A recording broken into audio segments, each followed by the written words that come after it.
Kita akan melanjutkan transaksi untuk pelepasan aset tetap. Untuk yang kali ini pelepasan melalui pertukaran atau tukar tambah.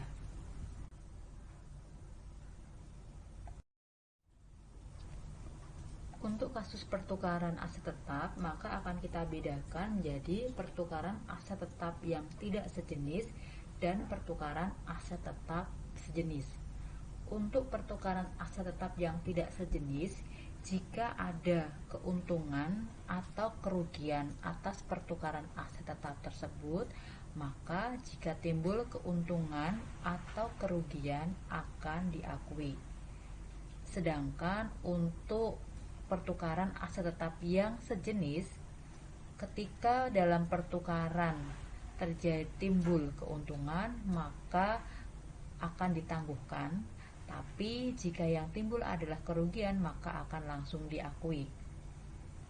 Kasus yang pertama di sini untuk pertukaran aset tetap tidak sejenis, misalkan pada tanggal 19 Juni peralatan ditukar dengan keuntungan senilai 300. Transaksi untuk pertukaran aset tetap tidak sejenis ini, di sini timbul keuntungan di sisi kredit, dan karena yang ditukar aset tetapnya tidak sejenis, maka keuntungan bisa diakui sebesar 300.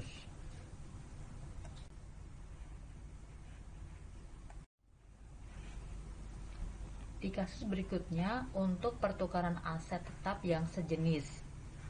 Ingat, untuk pertukaran aset tetap yang sejenis yang akan diakui hanya jika ada kerugian. Kalau ada keuntungan, maka tidak boleh langsung diakui. Contoh transaksi di sini di tanggal 19 Juni peralatan ditukar dengan timbul keuntungan senilai 300. Ini sama dengan yang slide sebelumnya, tapi karena aset yang ditukarkan sejenis, maka keuntungan tadi tidak boleh diakui. Tapi keuntungan itu akan kita kurangkan ke nilai peralatan aset tetap atau nilai aset tetap baru yang kita terima.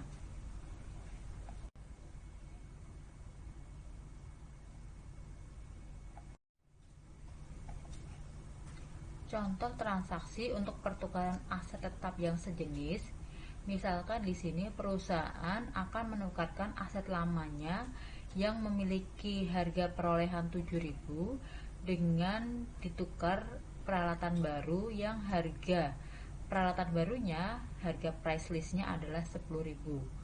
Akumulasi penyusutan untuk peralatan lama pada tanggal pertukaran adalah 4.600.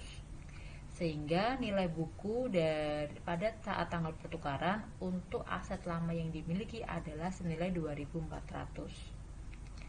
Dalam kasus ini, misalkan dari aset kita yang memiliki nilai buku sebesar 2.400, ternyata dihargai nilai tukar tambahnya senilai 2.000. Dan perusahaan akan menyerahkan kas yang dibayarkan senilai 8.000. Maka untuk mengakui kerugian, kita akan membandingkan antara nilai tukar tambah dengan nilai buku. Nilai tukar tambah ini merefleksikan fair value, nilai wajar dari aset lama yang kita miliki, yang akan kita bandingkan dengan nilai buku aset lama yang kita miliki. Di sini nilai tukar tambahnya 2.000, ternyata lebih kecil daripada nilai buku aset lama kita, yaitu 2.400. Sehingga timbul kerugian senilai 400.